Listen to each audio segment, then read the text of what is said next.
Have a full house this summer? Family visiting, friends staying over, maybe everyone getting ready for the beach at the same time? There's one thing you definitely don't want to run out of: hot water. So, how do you know if your hot water heater is struggling? And could a tankless system be a better option for your home? Let's start with a few warning signs.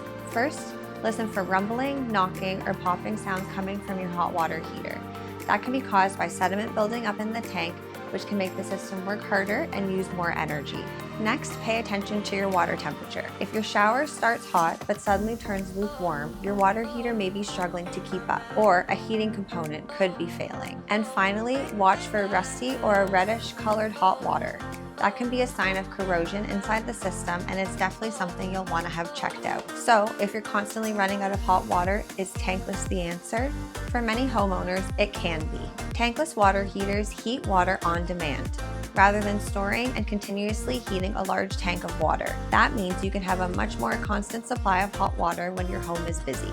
They're also compact and wall-mounted, which can free up valuable space, especially in cottages, townhomes, or smaller homes where every square foot matters. And if you have a traditional tank-style water heater, keep its age in mind.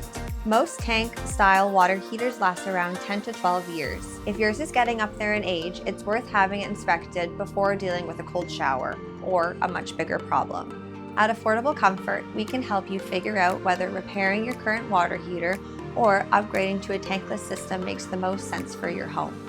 We'll help you choose the right solution and make the installation easy from start to finish. Because when the house is full, the last thing you should be worrying about is hot water.